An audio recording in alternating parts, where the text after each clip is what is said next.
Listening to Coffee with Kenobi, you are. With Dan Z, the podcast you're looking for. This is...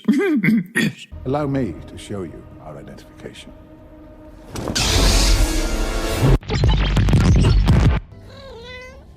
Hi. The map. Give it to us. Us. Witches. Great. This is getting more exciting by the minute.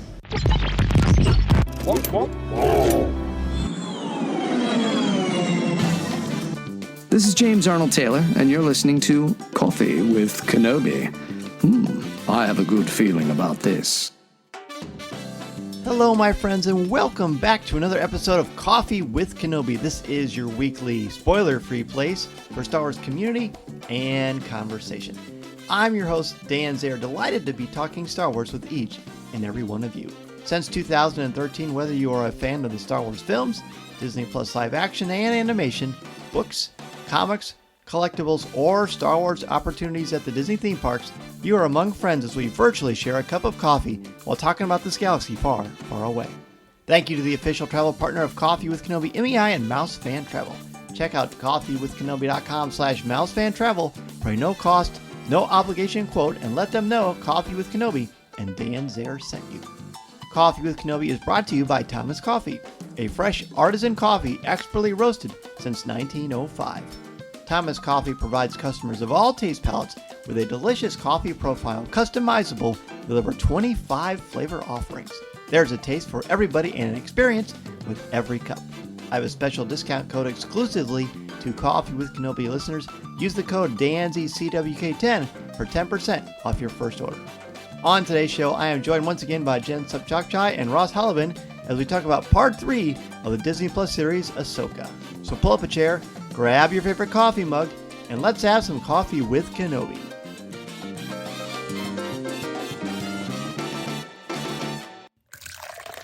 Here we are, friends. It is time once again to dive into the world of Ahsoka Tano with the Disney Plus series Ahsoka. We are on Part 3. The episode is entitled Time to Fly, which as a Michael Jordan fan, I really, really like.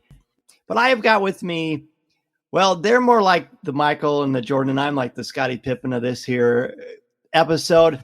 We're going to launch right in with our regular co-hosts for episodes of breaking down Ahsoka.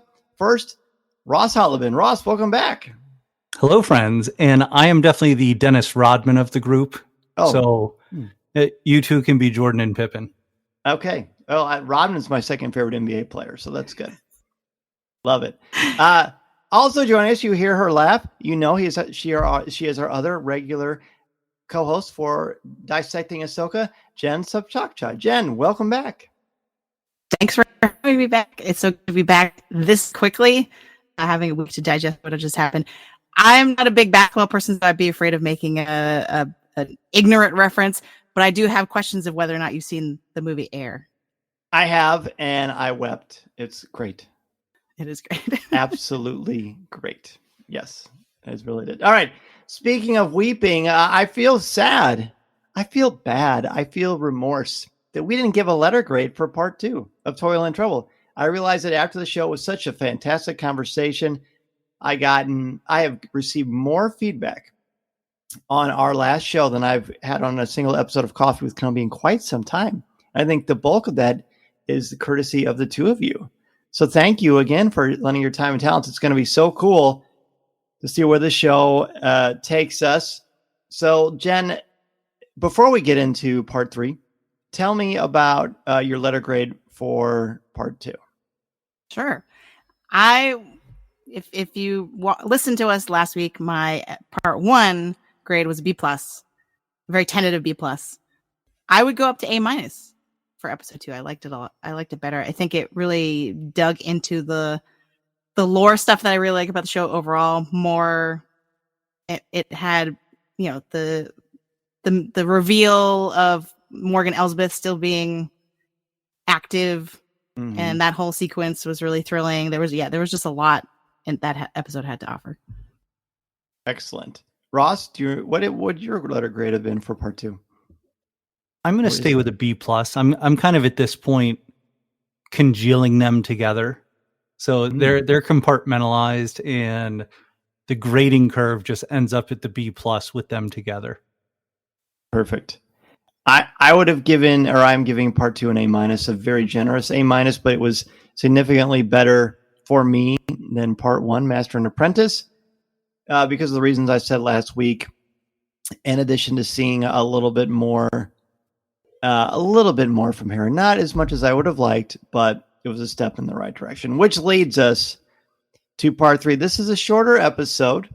I think it says 37 minutes, but it actually stops at around the 30-minute mark, and then we've got 7 minutes of credits and things of that nature. We're going to start off with one word to describe the episode and overall thoughts on it. And Jen, we will start once again with you. My one word is equality, because to me, the most significant, this was a really fun action and adventure episode, which I think was appropriate for the third episode in terms of the pacing compared to the other two.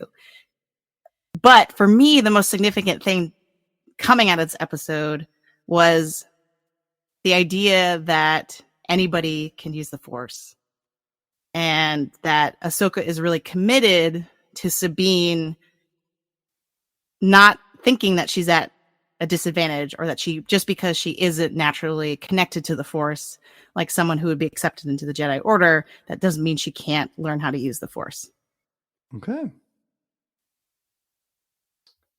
Ross? I'm going with complacency. Not because of the episode, but because of that running theme that goes through, that I'm sure we're going to talk about a lot. And it's something that carries over, and it is a strong tie back to Mando season 3. And just recognizing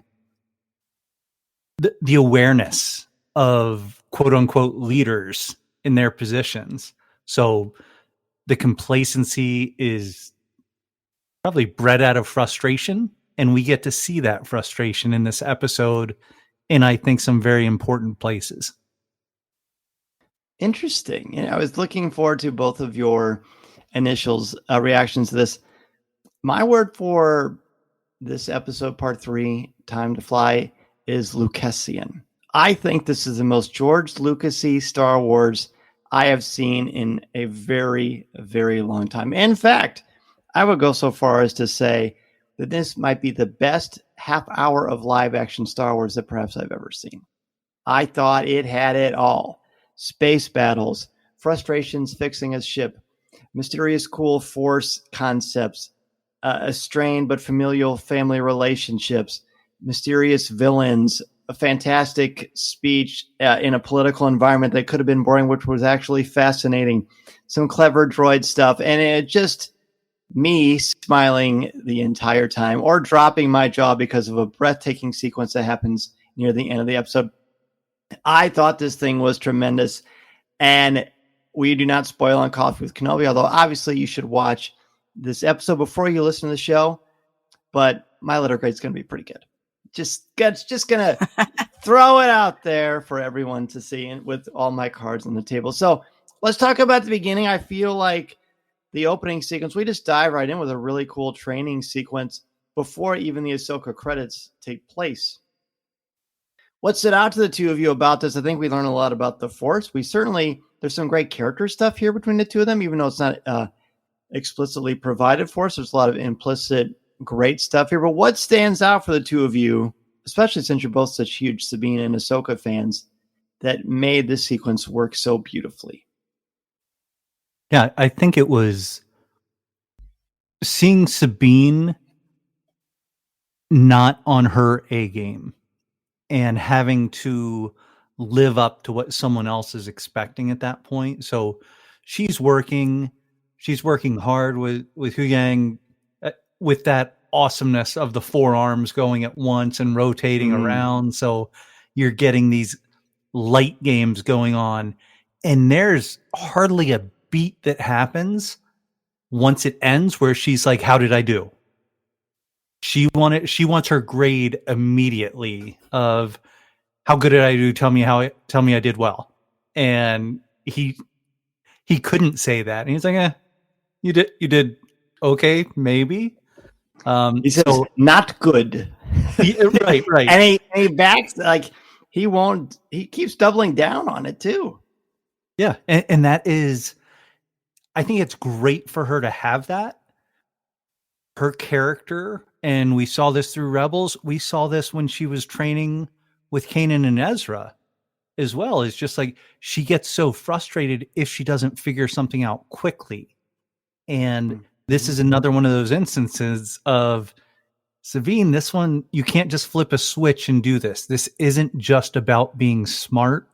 This is the Lisa Simpson story within here of, hey, you need to look at the spiritual a little bit. Like it can't all be science and technology. So I love that aspect of Sabine and her being challenged and expecting a payoff later for all of this now.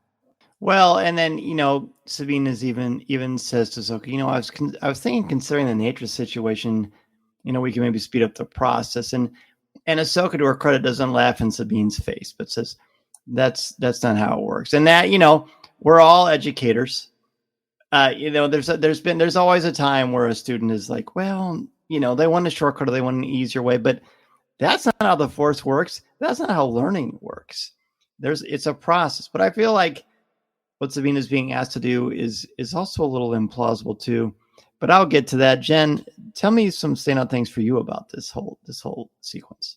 I just loved that we basically got a miniature martial arts film in this opening sequence. I think as someone who did a lot of martial arts as a kid, the counting that Hu Yang does, and then I think at the end he says like yate, and then she kind of like goes into a resting pose. That gave me flashbacks where it's like, because I think it's been a while, but I think it's Yasume is like rest, like the command to rest.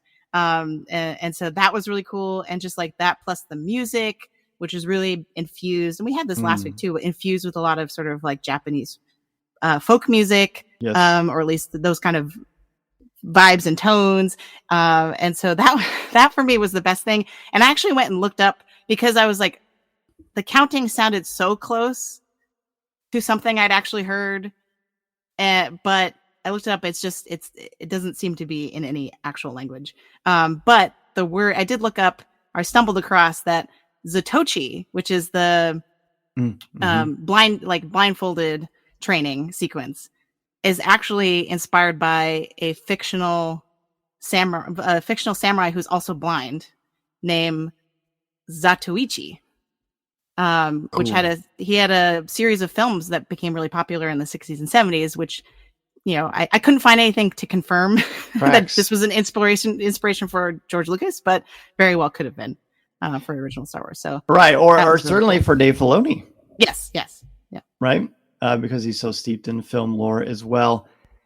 Yeah, that I found. Like at first when I heard that, so I thought, are we doing lightsaber forms? Are we finally acknowledging lightsaber forms canonically in live action?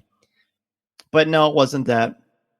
I think I think the choreography and the grace that both actors exhibit in the sequence is so beautiful. Like I wrote a review on this for coffeewithkenobi.com, and I talked about this sequence maybe shouldn't work or be as gripping and entertaining as it was, but I was mesmerized by the entire thing. There wasn't a moment where I wasn't completely transfixed with what was going on. You've got a balance of egos, but there's also no ego. Sabine gets angry and frustrated, which Ahsoka acknowledges. It gives you temporary power, but she's also not angry at Ahsoka. Like there's so much maturity and give and take. And the thing that continues to amaze me is that Sabine, as we said last week, this is Sabine Wren. Like she is one of the premier fighters in Star Wars, and she does not need the Force. So to see her struggle, but use those gifts that she has of perseverance and tenacity and never giving up, and not in there's a little bit of pride, but it's not overwhelmingly prideful, like in it, like almost like a sinful way, if you want to go that direction. But it's more like, I'm going to get this. And she says to Ahsoka, I'm giving this my all. I'm going to do my best. Something to that degree. As Ahsoka smiles and walks away, does not give her any verbal, nod to that, but you know that she understands, and she knows Sabine will do that. But I guess the question I have, and there's a great little moment that's not important where the furniture rises out of the ground and they're sitting there where they had the training sequence. Like, who wouldn't want to have that in their house? All right. That would be amazing. But I'm really interested in, like, Ahsoka's no fool. Sabine is no fool. Is it possible? Like, does Sabine know the Force? Can she wield the Force? I think that question could easily fill this entire time slot for this show. Honestly. And I've got a lot of thoughts on this, but I want to see where the two of you stand. And I look forward to learning from you both on this. And Jen, you are vigorously nodding your head, so we're going to start with you first. Okay, that's my mistake. I'm a habitual nodder when people are talking. No, this is good. This is good. But yeah, I mean, I mentioned moments ago that equality was my word for this episode, and this is really your question is really cutting to the heart of that, I think. And for me, the sort of exchange between Ahsoka and Huyang, who I think is our stand-in for the Jedi Order in the show, right? Basically, right? Like, yeah, the classic. As not just says. Yeah, for Jedi protocol, right? Exactly. And yes, that's a joke. It's played for humor, but I think it's also really the strongest thread we have to Ahsoka's arc from the Clone Wars series, because he has this line at the end of the episode where he says, "Well, you do come from a long line of non-traditional Jedi." And at first I was like, that seems like a weird thing. I'm like, who are the other non-traditional Jedi? And I was like, is Huyang being sarcastic? Is our droids able to? So then I went down this whole rabbit hole of, like, can droids be droids capable of sarcasm? But I wanted to kind of flip, before I can keep going with what I think, I want to flip it back to both of you. Do you feel like Ahsoka stands alone in her position in terms of, like, we don't have to repeat what the Jedi Order, the values of the Jedi Order, and kind of the philosophy of the Jedi Order, and the sort of system of even selecting who gets to train and who doesn't? Because I think if we think about Luke, he's kind of the other side of the coin, where, like, what we've seen so far of him is, like, he sort of is trying to rebuild the Jedi Order in the image that he's heard of, right? Like, sort of like he has sort of a unfounded nostalgia, because he never was a part of the original Jedi Order, but he has this nostalgia for, like, the dream of the Jedi Order. And so I'm curious to see what you both think about that. Like, is Ahsoka the only quote unquote non-traditional Jedi? Yes, I think, in a word, because I think Luke is exempt from this because he did not grow up during the Clone Wars. He only knows what he's been told, and whatever folklore has gone on in the galaxy, or whatever, what he's seen on the HoloNet late at night when he's seeing these infomercials about a lightsaber that can cut a penny and things like that. So he doesn't have that perspective. He doesn't. So he's, in a way, remaking the Jedi in his image, in what he perceives the right way to be. And he's, the one who helped bring balance to the Force. It's ultimately Anakin that does it, but Luke is a catalyst for that. And Ahsoka is the only one that can possibly meet this criteria. I love Huyang's line, because Anakin's the other non-traditional Jedi, because, he could have easily been a Jedi Master. He wasn't. I think we know why. I'll give you a hint. It rhymes with Marth Mater. I think that might be one of the significant reasons why. And that he's as unconventional as they get, because he completely destroys the Jedi Order with the help of Uncle Palps. So I think she is the only one. And I think the acknowledgement of that, and it's not told really as a pejorative, but from Huyang, who doesn't appear to be capable of sarcasm, just facts in a very wonderful delivery, I think is sort of a window into the fact that Ahsoka's exception is the new rule.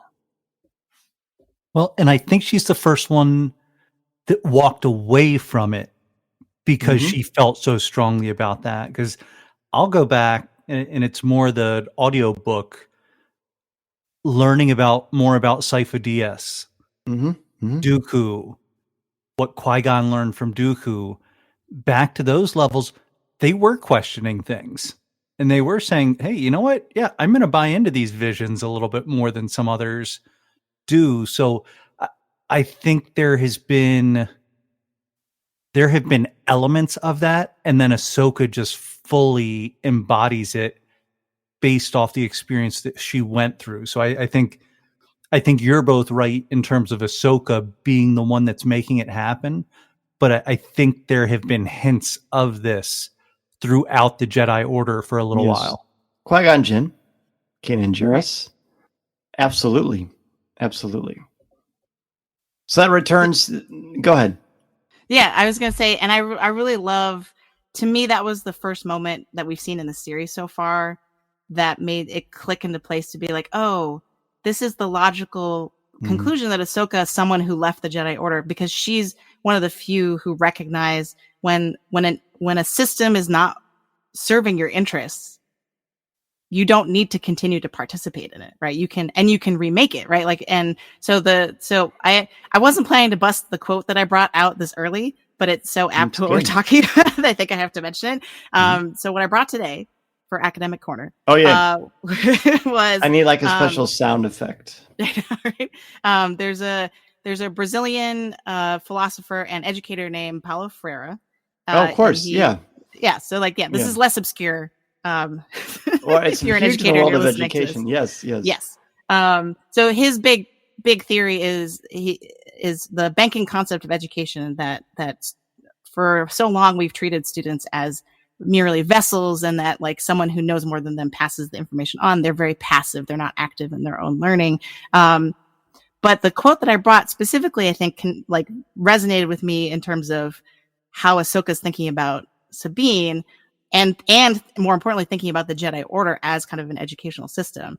So he says, the more students work at storing the deposits entrusted to them, so the more passive they are, the less they develop the critical consciousness which would result from their intervention in the world as transformers of that world.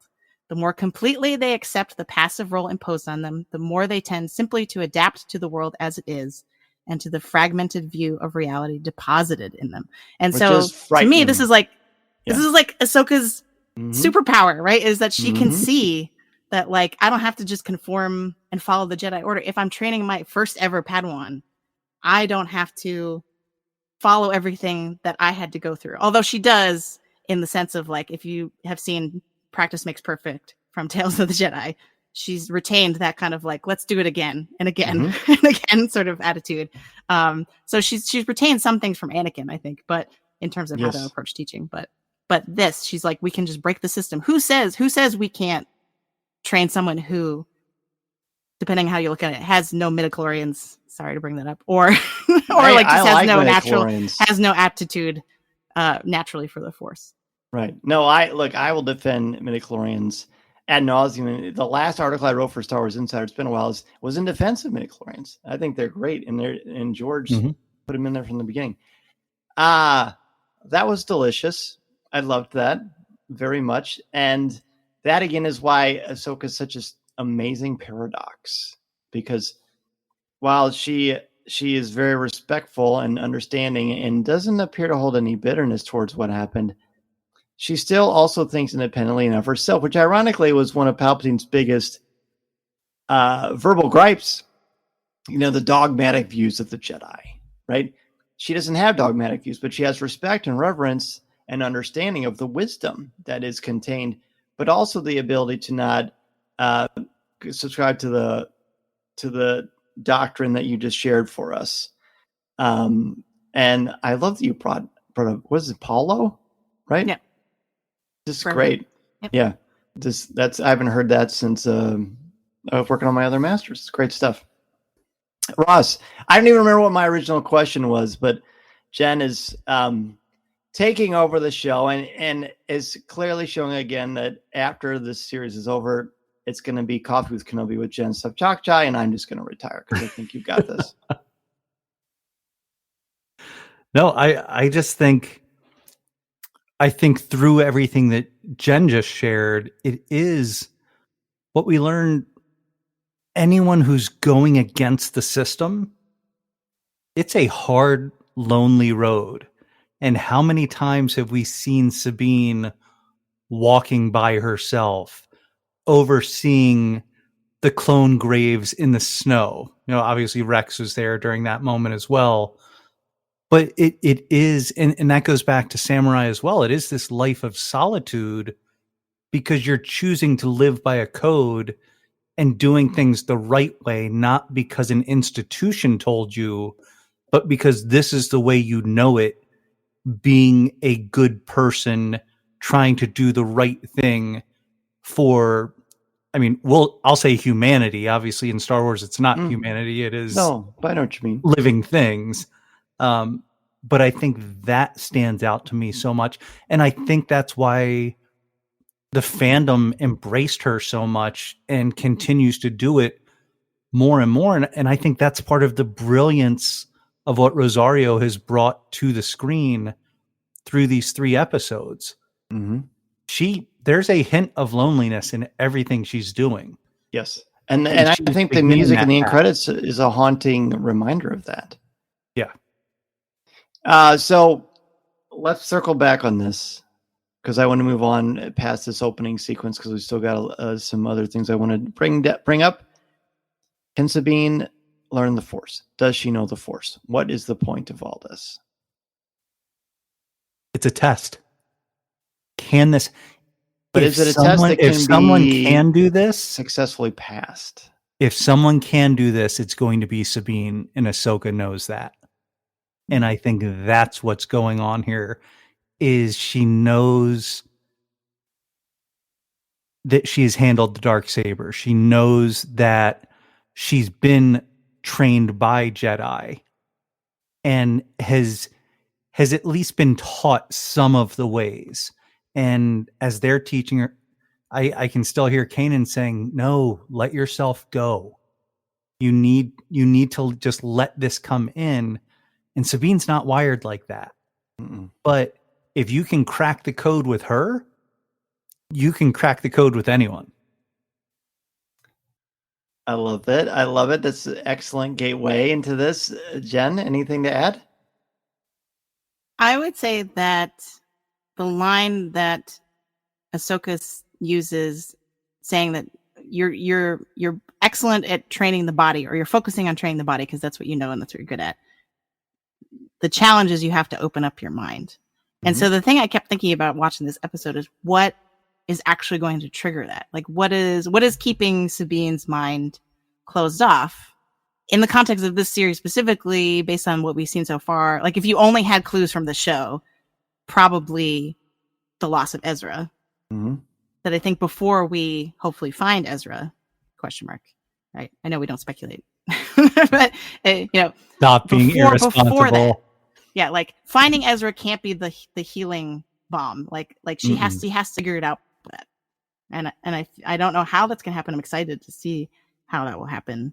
But that's I think she has to kind of release, like unlock some mental block. If this were Avatar: The Last Airbender, it would be unlocking your chi, right, to go to the Avatar state. But like, yeah, she has to find something, and I think partly it's like she has to slow down, right? That's what we kind of learned from this episode, is she wants to run before she can walk. Mm-hmm. And Ahsoka's like, start small, start with this tiny teacup. Mm-hmm. That very quickly becomes an adversary for her, which is I found hilarious. Ironic. Like, you win this time. That was pretty charming. And then Ahsoka leaves when it happens too. Ahsoka's big on dropping truth bombs and just kind of strolling away and letting Sabine kind of do her thing. And so after watching the first 3 episodes, I've watched every episode twice. And this notion of Sabine training, and Hu Yang very clearly saying she shows less force aptitude than any Padawan. And Ahsoka says in part 3 at the beginning, you said that? Those are not things you say. Okay? If you're trying to make a human connection with someone that you want to try to get more out of. But this is Star Wars, and it's a little bit different. Can someone learn the Force? Ahsoka tells us, look, the Force is in every living being. And as we know this, it surrounds us, penetrates us, binds the galaxy together. So Sabine has the Force. But as Pablo once said it on Twitter, and I've always remembered this, Han Solo has the Force in him too. Doesn't mean he can use it. Doesn't mean he can tap into it. Now it doesn't, and this is me adding to Pablo's tweet, it doesn't mean that he's not a great fighter or skilled, or and he can't have good luck or have all these other things, but he can't tag into the Force. So in Rogue One, we meet a character who's Force sensitive, but can't use the Force, right? And there are other characters, in fact, who else is Force sensitive but isn't able to use the Force? Can you think of anyone?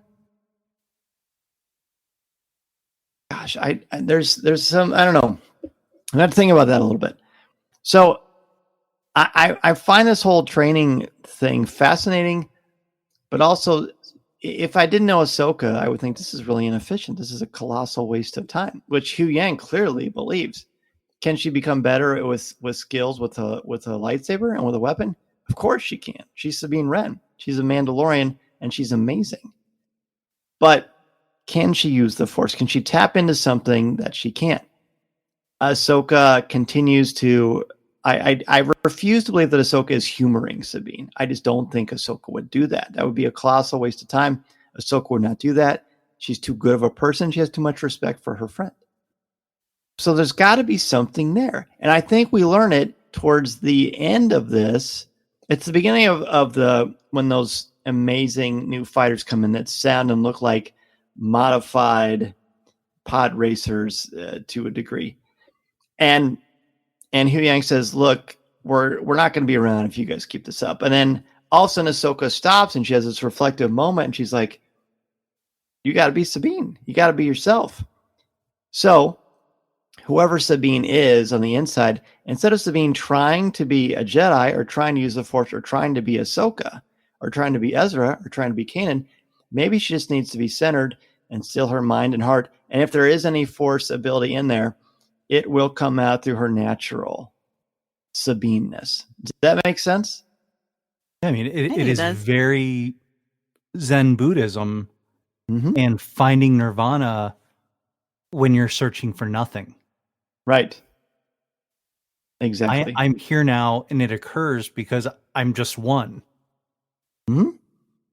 I think she also needs to let go of the idea of being a Jedi, because I think an important distinction that I think this episode makes through Ahsoka, through the sort of dialectic between Hu Yang and Ahsoka, is that most people in the Star Wars galaxy use the term Jedi to like synonymously with someone who can use the Force. Or as a lightsaber. Right.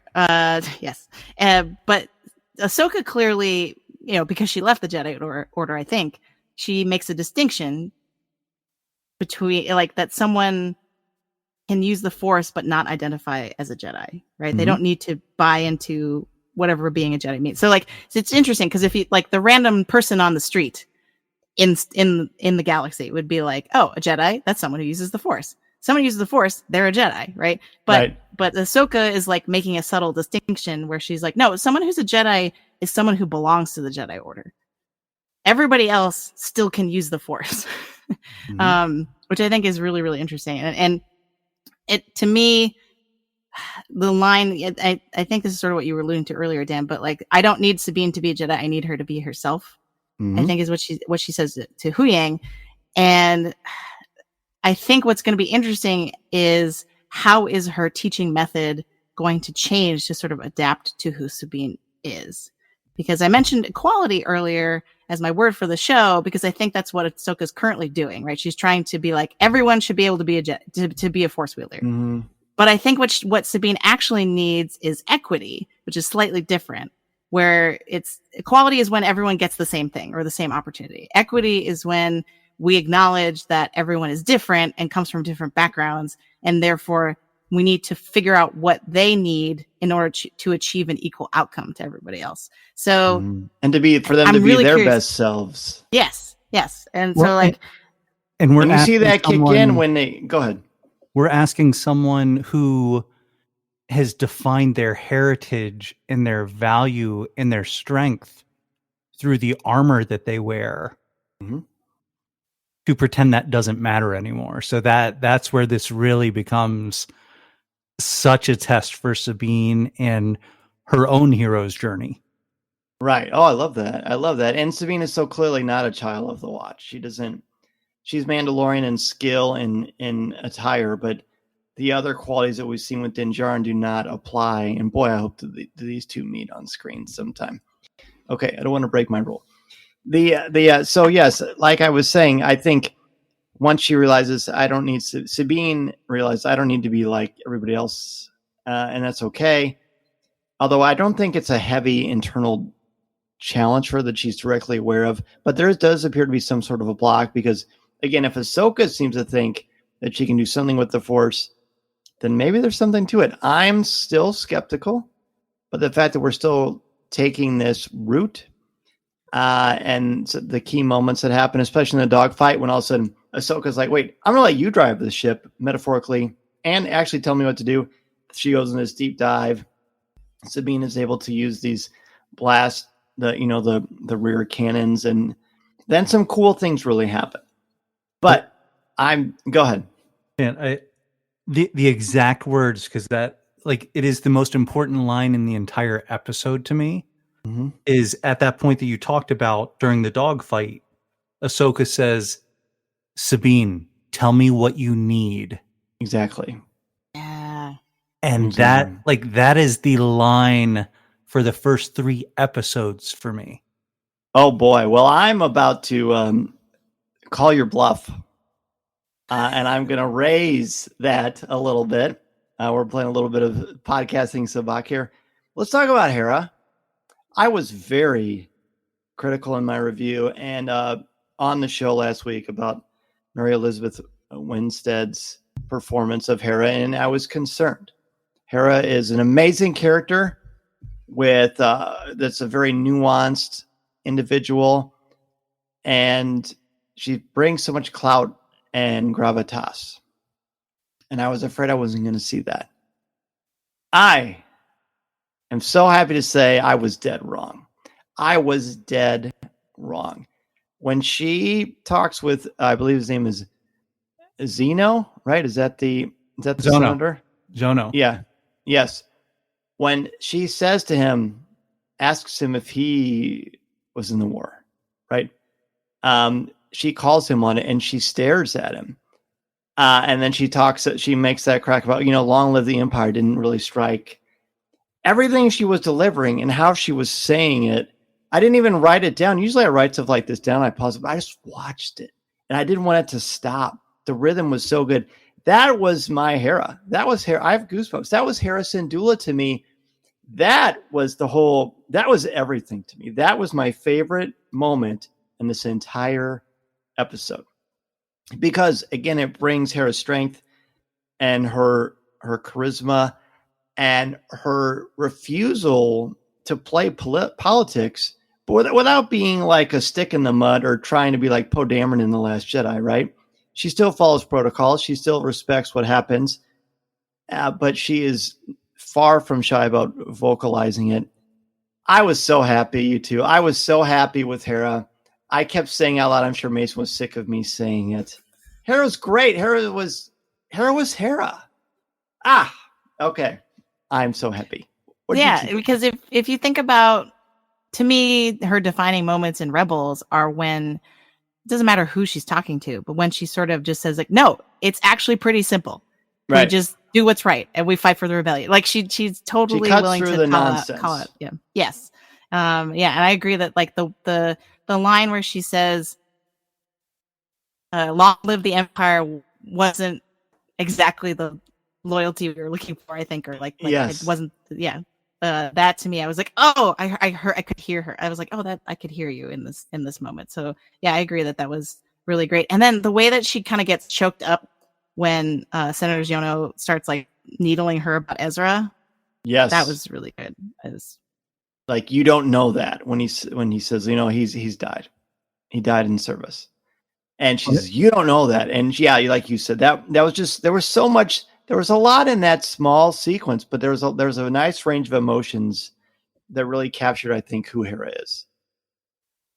Yeah. And it just crushed it. And it was seeing Chancellor Mon Mothma's reaction to Thrawn's name coming up, to different elements, knowing that she has this connection with Hera that's a little bit different. And especially when Hera brought up, did you fight in the war? Yep. Mon Mothma had been through all of that. She's seen it. She's gone through it. She's like, yeah, this is a different thing. But even in Bloodline, we learned that in that novel that Mon Mothma changes her approach because she doesn't want war anymore. It's complete, almost complete pacifism. This is Vanessa Marshall, and you're listening to Coffee with Kenobi.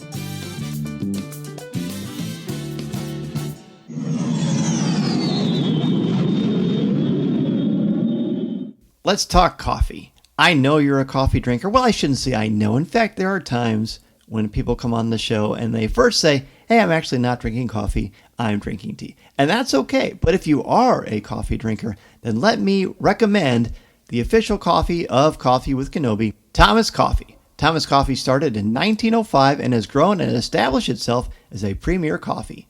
They have over 25 different flavors of coffee, including classics like almond, hazelnut, French vanilla, and more. And for the more adventurous coffee drinkers, flavor offerings include banana hazelnut, chocolate raspberry, maple bacon, and more. Thomas Coffee is known for 5 different single origin coffees with a variety of different blends and roast profiles. This expertise in coffee craft is built on hard work and rooted in over a century of dutifully cultivating a network of coffee partners throughout the world, from conscientious growers in the finest coffee regions on earth to skilled roasters and blenders. And I am legitimately happy, as I have said several times already, I love Thomas Coffee. It is delicious.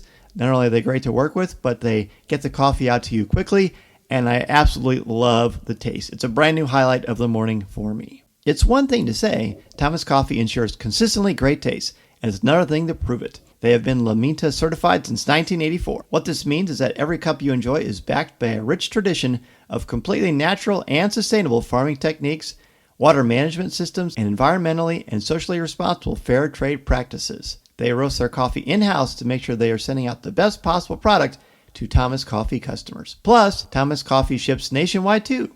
You can order Thomas Coffee on their website, thomascoffee.com, and find them on Instagram, Facebook, and TikTok at Thomas Coffee. For my Coffee with Kenobi listeners, you can use the discount code DANZCWK10 for 10% off your order.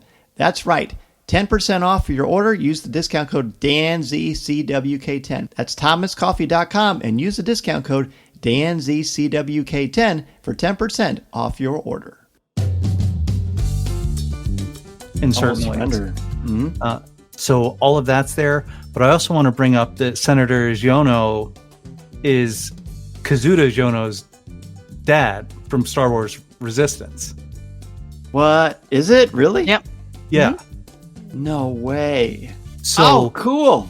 As he's talking about, oh, there's no threat, nothing's going to be happening somewhere else.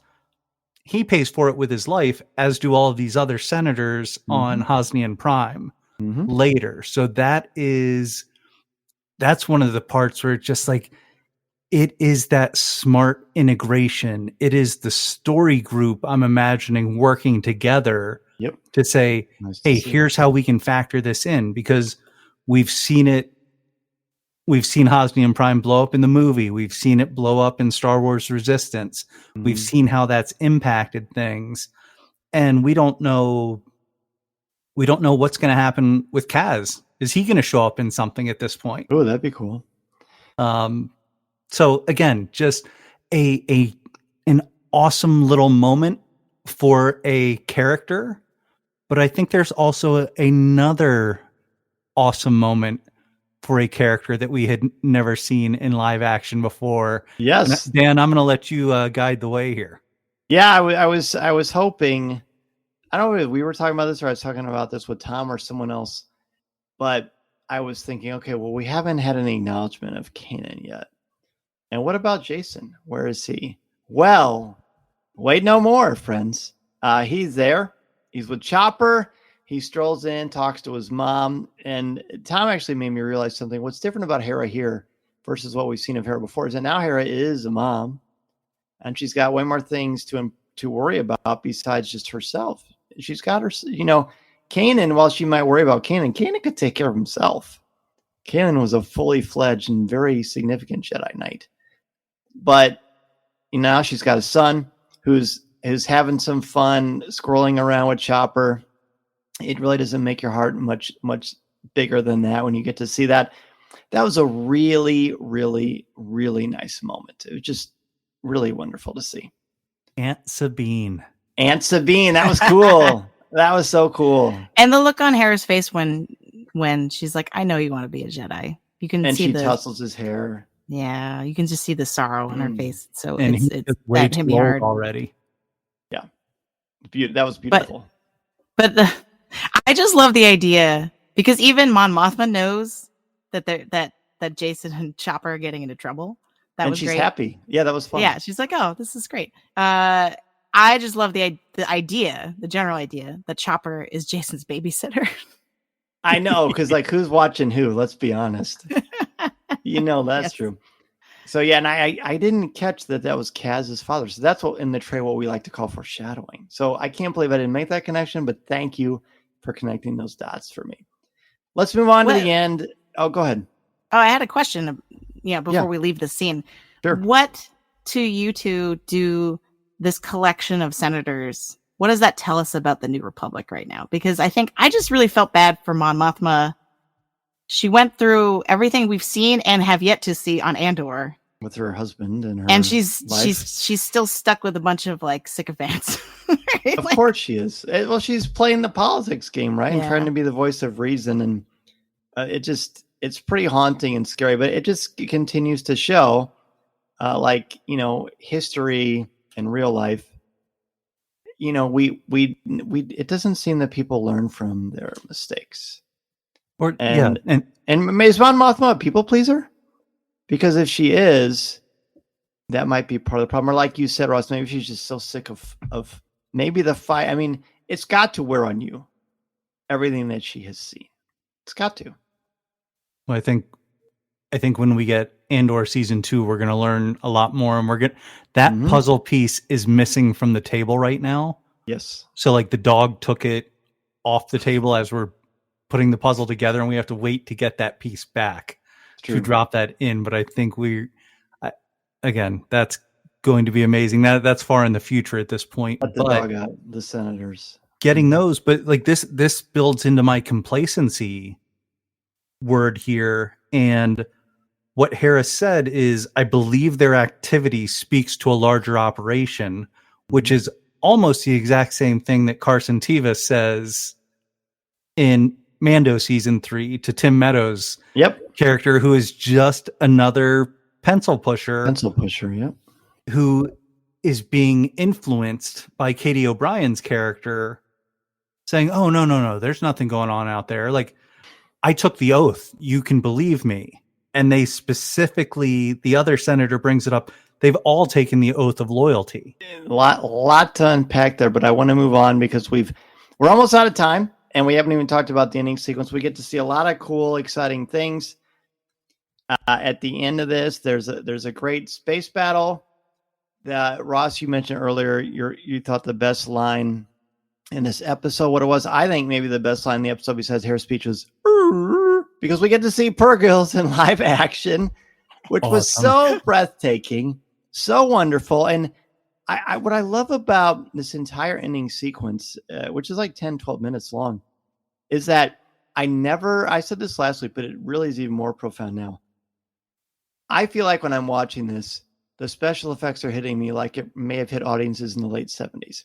The volume, again, is not a distraction. The practical effects are sound. The technology has maybe reached a better place. Maybe there's different cinematography going on.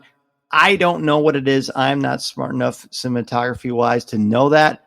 But what I do know is that it's completely breathtaking. I really feel like I'm watching things in space. And then we get to see Ahsoka walk out on the wing of the ship and do some cool Jedi space kung fu combat that was so thrilling and so spectacular. Again, this is something that if you would have told me, okay, you're going to see a Jedi go on the wing and fight, I would have been like, in space. But boy, did it work, and it was glorious. I really loved this whole sequence because I Mhm. think what we were sort of missing about Ahsoka in the first 2 episodes is here in spades here, right? Because it's sort of like once she lets go of being kind of this wise teacher and she's like, Stodgy. what do you need, Sabine? We're clicking into action. We're partners. It's not student teacher. We're partners trying to fight together. She starts smiling and she's like doing crazy things. Even Sabine's like, what are you doing? Like, you're going outside? Like, what? And so I love that. And I love that it really pushed the boundaries, which I think our conversation last week sort of mentioned a couple of things that were sort of like this too, like really pushing the boundaries of what we think is possible in Star Wars, which is really exciting. Like, yeah, when when I realized she was going to be leaving the ship, I suddenly panicked and I was like, wait, like, what are the rules about humanoids being in space in Star Wars? Like, have we seen this? And then I was like, oh, she's wearing a suit. Okay, this makes and that's not true. Like in the Clone Wars, there are tons of episodes where they're all wearing suits and they're doing things in space. But yeah, but not in live action. Yeah. So and I can't wait to see the Space Ahsoka Barbie and the Space Ahsoka Black series. A retro figure, which I will buy. Yeah. Does it come with a Purgle? Oh, ooh, that's probably a HasLab situation. That's true. They're pretty big. Life-size Purgle. Oh dear. To scale. Yeah, that was the sound of my bank account if that were in fact the case. Yeah, so the entire ending was just, well, it was matched my Lucasian content. It really felt so Star Wars-y, fresh action, really cool ways to see familiar formulas, but done in very refreshing ways. Plus Hu Yang being down for the count and then coming back. And both times when she has to deactivate him, once they land on that planet, she pats him on the shoulder, like very lovingly. And I'm glad you mentioned this, Jen. Ahsoka smiles a bunch of times. I said that out loud to Mason too. I'm like, Ahsoka's smiling. She's being herself. Like, as you mentioned, she's not constrained by being like a stodgy, fold my arms teacher. I don't know that she did her arms akimbo the entire time. I feel like she was just more relaxed, like she wants Sabine to be. And then I guess the only other thing to say, I think from a cinematography perspective, seeing Baylan Skoll at the end, he's only in for like 10 seconds, but he says, go hunt down the Jedi. And then it's a very, very slow pan into his face, which is telling us as an audience, he's something very introspective going on in this man's soul.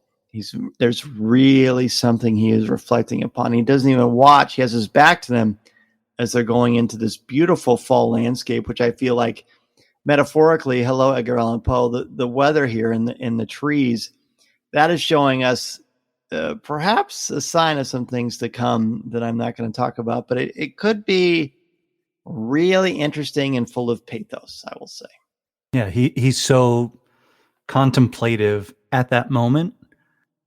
But I think the juxtaposition between him and his, I believe she's the Padawan, with Shin Hati, when she tells Morgan, and the look on her face, the smug look on her face, and she says, Morgan, congratulations, you almost got them. Oh, that was delicious.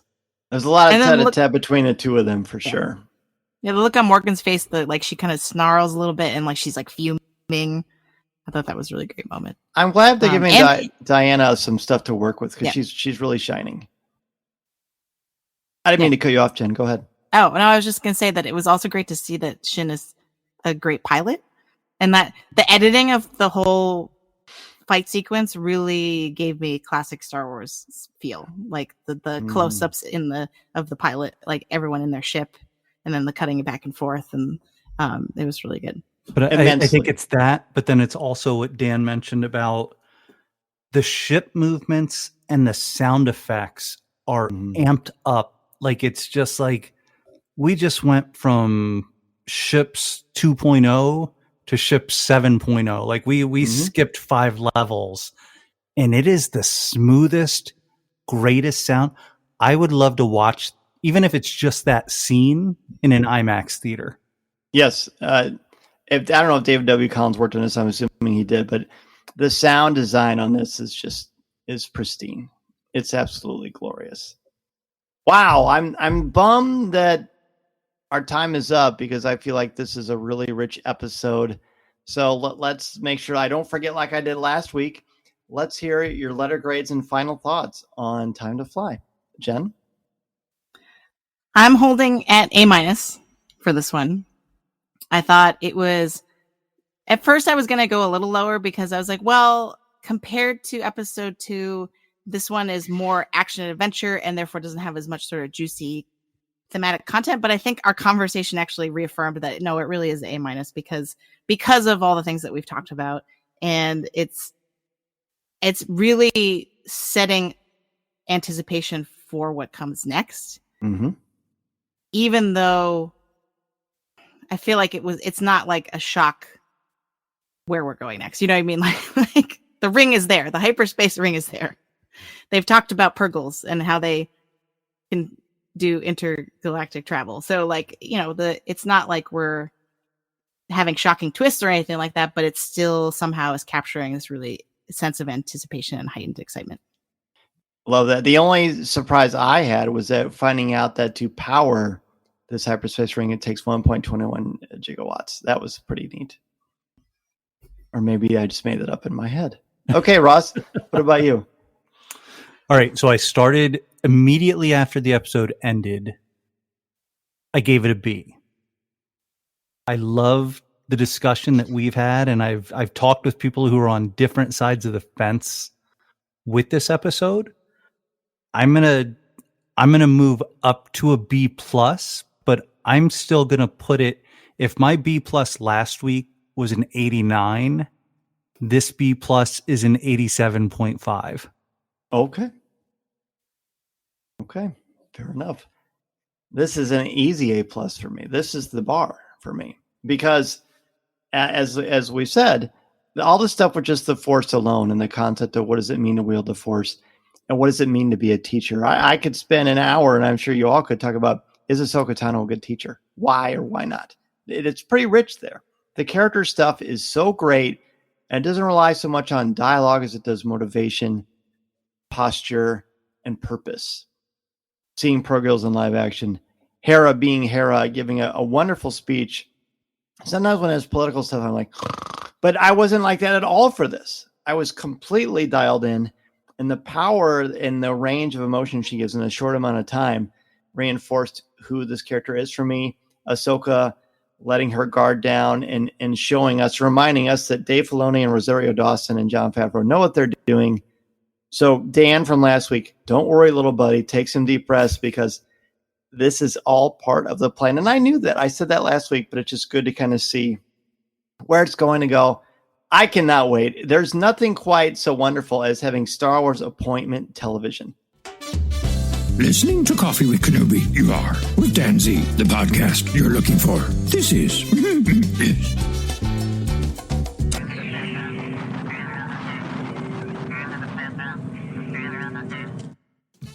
Yes. Tuesday nights, for me, it's 8 o'clock Central Time. We get to watch it, and then at 7 o'clock Central Time, before that is the Ahsoka pre-show, where you can join me and several of our friends on CWK Live, whether on Facebook or YouTube, to talk about the previous week's episode and get excited for the new ones. It's fabulous, but not as great as talking with the two of you each and every week about Ahsoka. Thank you both again. It's been so great, and we're not quite halfway there, so I'm glad for that because I'm really relishing getting to know you both even better and learning from you both. So please let us know about the great work you have going on. You both have some amazing things in the works on the interwebs, so please share them with us. Ross, we'll start with you. Album Cockpit Podcast. If you want to listen to albums and have people talk about their experiences with them, their memories associated with. The most recent album was the Black Album by Metallica. And we've got some ABBA on the way. We've got Alanis Morissette on the way. Nice. So some good fun ones. Our good friend Dr. Cass will be doing the very first soundtrack coming up soon. So we haven't set the date yet, but that's an exciting one. So that's going to be good. But also love talking to my friends from Star Wars Sessions and from Fantha Tracks and writing for Fantha Tracks, which our good friend Jen here does as well. So we're in the same article each week, and I'll hand the baton over here. I just want to ask real quick before Jen shares all the great things she's got going on. When you talked about Jagged Little Pill, did you address the fact that nothing in Isn't It Ironic is actually ironic? Because that's very problematic as an English teacher. I think for anything associated with that song, that immediately comes up with the asterisk at this point. It better, kids. Okay, good. Glad to hear that. I've had so many students ask me about irony because they're confused by that song. Of course. And then I'm impressed that they know that song, considering their age. It's pretty cool. That's good parenting is what that is. All right, Jen, share all the great things you've got going on. Sure. So you can find my writing at thelongtake.substack.com. You can subscribe and get a free weekly, well, it's not necessarily weekly, I shouldn't say that, a newsletter, a pseudo-weekly newsletter with all my reviews. I am doing weekly episode breakdowns of Ahsoka. I basically do, anytime there's a Marvel or a Star Wars show, I do a weekly episode breakdown. And Mark Newbold of Fantha Tracks very graciously edits down. So my Substack is called The Long Take. If The Long Take is too long for you, you can go to Fantha Tracks and get the shorter version. Mark is a really good editor. I'm like, oh, yes, I didn't need to have that whole paragraph about this other thing. That's great. So shout out to Mark. And you can also listen to the Long Take Review podcast, which is a movie podcast with one eye always on the Oscars race.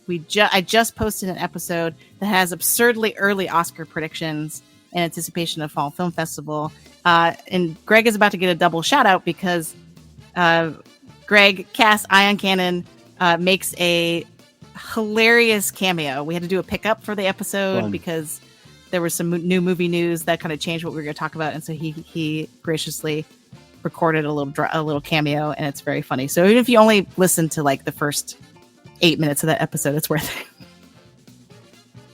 And you can find me on social media at Sopchockchai, Sopchockchai, on Instagram and Threads, and you can find me on Letterboxd at Qui-Gon Jen.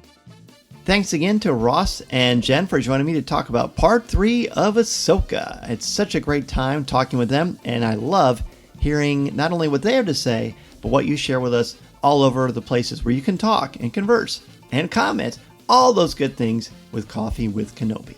CoffeeWithKenobi.com is where you're going to want to go for the latest Star Wars news, announcements, reviews, videos, and so much more. I also want to thank the official travel partner of Coffee with Kenobi, MEI and MouseFan Travel. That's coffeewithkenobi.com/MouseFanTravel, where you can go for a no-cost, no-obligation quote. Help you plan your magical vacation with MouseFan Travel to all things Disney, including the East and West Coast homes of Galaxy's Edge, Walt Disney World, and Disneyland. If you're looking to book that Disney cruise, MouseFan Travel can help make things as easy as possible and give you that peace of mind that we all appreciate when planning our family vacations. But MouseFan Travel is not just Disney. Becky Mankin and her incredible team can help you plan your trip to Star Wars Celebration or any vacation you have been dreaming about worldwide. Any of the 50 states, Europe, and beyond. MEI and MouseFan Travel are experts in travel all over the world. Plus, it's a great way to support me and Coffee with Kenobi. As an avid coffee drinker, it is my honor to partner with Thomas Coffee, the official brew of Coffee with Kenobi. They have offered us an exclusive code for CWK listeners. Head over to thomascoffee.com to check them out and make sure to use the discount code DanZCWK10 at checkout to save 10% on your order. That's DanZCWK10 at checkout to save 10% off your first order of thomascoffee.com, or heck, any order of thomascoffee.com. Coffee with Kenobi Live is Tuesday nights at 7 o'clock p.m. Central Standard Time at coffeewithkenobi.com/live. You can join the CWK Facebook group to share your Star Wars thoughts, comments, reviews, and opinions in a family-friendly and spoiler and drama-free place at coffeewithkenobi.com/community. Coffee with Kenobi is possible because of the members of the CWK Alliance. Thanks to you, the podcast, CWK Live, event coverage, and so much more comes to life. Find out how you can help the show for as little as $1 a month by joining the CWK Alliance, and you will receive access to CWK Pour-Over, an exclusive weekly audio and video podcast not heard anywhere else. Members at the CWK Alliance All-Star level receive a video edition of CWK Pour-Over and access to a private Facebook group as well. Plus, CWK Alliance Grandmasters join me for a monthly live video call. Find out more at coffeewithkenobi.com/CWK Alliance. and 10% of your monthly contributions to our Patreon page go directly to the St. Jude Children's Hospital. Got a comment or a question? You can email me, danz at coffeewithkenobi.com. Connect with me on Twitter at Mr. Zer, MRZEHR, on Instagram at DanZerCWK, and on LinkedIn. Coffee with Kenobi is all over social media, including Twitter or X, Instagram, Pinterest, TikTok. You can give the show a like on Facebook at facebook.com/coffeewithkenobi, or subscribe to Coffee with Kenobi's YouTube channel, where you can find out over 700 videos, past live shows and events, and this podcast. Please take a couple of minutes to rate and review the show on Apple Podcasts, Spotify, and Google Podcasts. Go to coffeewithkenobi.com/shop to get a Coffee with Kenobi shirt, sticker, laptop cover, hoodie, and so many more cool options. If you're looking to start a podcast or a blog, or you have one and want to expand your brand, you can go to danzmedia.com. That's also where you can go to have me come to your school, conference, business, or organization to talk about how to tap into your strengths and help you bring out your very best. Thank you as always for joining me for a virtual cup of coffee. I appreciate the time and love chatting with all of you. I look forward to the next opportunity to talk Star Wars with you. I'm Dan Zer, reminding you that this is the podcast you're looking for. This podcast is not endorsed by the Walt Disney Company or Lucasfilm Limited. It is intended for entertainment and informational purposes only. The official Star Wars website can be found at www.starwars.com. Star Wars, all names, sounds, and any other Star Wars-related items are registered trademarks and or copyrights of Disney and their respective trademark and copyright holders. All original content of this podcast is the intellectual property of Coffee with Kenobi unless otherwise indicated. This is the podcast you're looking for.